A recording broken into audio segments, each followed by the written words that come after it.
Amazing India and amazing Indians. मैं times now को अभिनंदन करता हूं कि समाज के उन हीरों की परख करने की उन्होंने कोशिश की है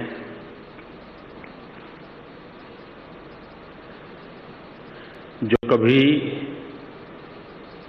खुद के लिए चमकते नहीं हैं।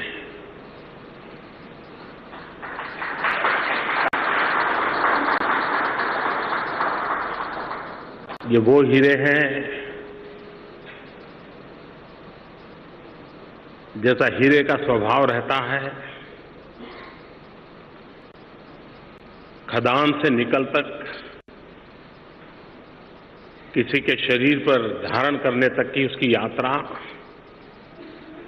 बहुत ही पीड़ादायक होती है, बहुत ही कष्टदायक होती है। अनेक मुसीबतें से उसे गुजरना पड़ता है और तब जाकर के वो किसी के शरीर पर चमकता है। ये वो हीरे हैं जहां समाज, संसार चमक को प्राप्त करें, उसके लिए वे इन्हें झेलते जाते हैं, जूझते जाते हैं और कुछ कर गुजर करके संतोष पाते हैं। हमारे देश का एक दुर्भाग्य रहा है कि हमारे यहां जो कुछ भी लिखा जाता है, पिछले 200, 250, 300 साल में देखेंगे तो ज्यादातर राज परिवारों की बातें, राजकर्ताओं की बातें, राजघरानों की बातें, उनकी आदतें, उनकी दिनचर्या, यही बातें समाज के सामने आती रहती थी। इस देश को गुलाम रखने के लिए ये सोची समझी रणनीति का भी हिस्सा था और उसके कारण ध्यान इस चमक दमक के आसपास ही रहता था। अंधेरे में ओझल भी एक दुनिया होती है,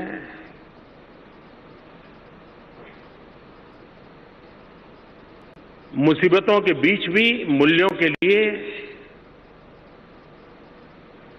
जूझते रहने वाले लोगों की एक परंपरा होती है और उस तरफ बहुत कम ध्यान जाता है।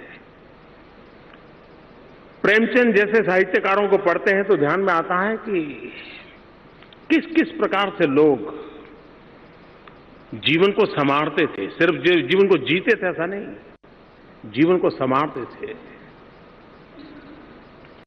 और इसलिए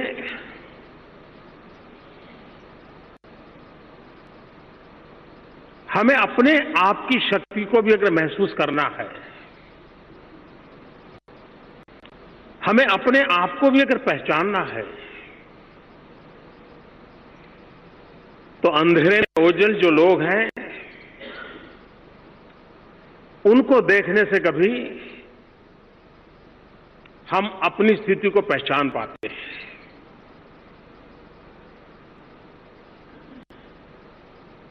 कुछ लोगों की सोच है कि अगर सुविधाएं हैं, व्यवस्थाएं हैं, सानुकूल माहौल है, तभी कुछ किया जा सकता है। ऐसी सोच वाला एक बहुत बड़ा वर्ग है और मैं उनको हमेशा कहता हूं कि अगर आपको नींद नहीं आती है, 5 स्टार होटल में बढ़िया से बढ़िया आपका लिए कमरा बुक कर दिया जाए, आप चाहें उतना टेम्परेचर हो, आप चाहे ऐसा गद्दा हो, आपको पसंद आए ऐसा म्यूजिक हो, उसके बावजूद भी नींद की गारंटी नहीं है। अवसर, सुविधाएं, व्यवस्थाएं हमेशा समाधान देती, ऐसा नहीं है। अगर आपके भीतर कोई आग है, भीतर कोई स्पार्क है, तो वो परिस्थितियों को परास्त करने की ताकत रखता है। और दुनिया में जिन जिन लोगों ने कुछ किया है, अगर उनकी तरफ देखें तो ज्यादातर वो लोग हैं जिन्होंने जिंदगी में काफी शक्ति जीवन से जूझने के लिए खपाई है और उसके बाद भी कुछ देकर के गए हैं। और दुनिया के किसी भी इतिहास के किसी भी गाथा के क्रम को देखेंगे, हर बात में कहीं न कहीं समाज जिनको छोटे लोग मानता है, बड़े लोगों की नजर में जो छोटे लोग होते हैं, उनका कितना बड़ा योगदान होता है। पूरी रामायण हम देख लें, राम लक्ष्मण सीता सब कुछ पढ़ लें, लेकिन हम उस गिलहरी को कभी नहीं भूल सकते कि जिसके बिना, जिसके काम को राम को भी सराहना पड़ा था कि जो राम सेतु बनाने के लिए अपनी कोशिश कर रही थी। पूरी रामायण को भूल जाए, लेकिन शबरी को नहीं भूल सकते।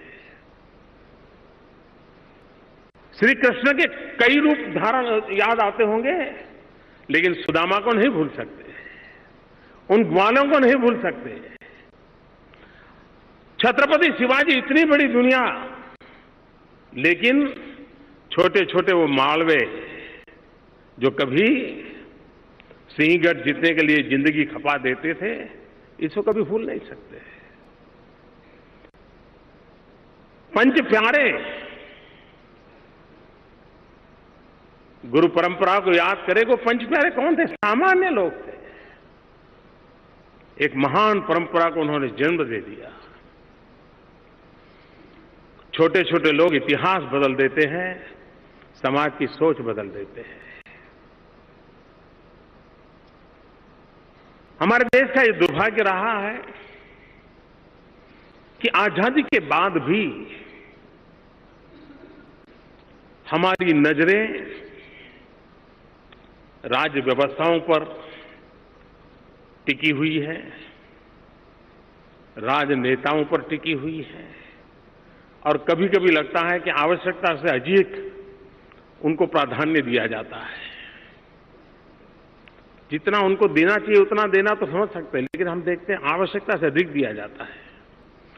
एक टीचर जिसने अपने जीवन काल में 200 अच्छे नागरिक दिए हो, जिसमें डॉक्टर हो, इंजीनियर हो, साहित्यकार हो,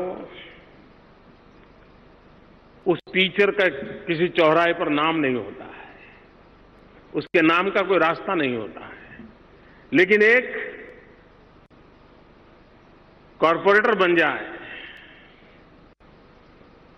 तो देखते ही देखते उसके नाम का रास्ता भी बन जाता है, उसकी सड़क बन जाती है, चौराहा बन जाता है, और कभी कभी पुतला भी लग जाता है।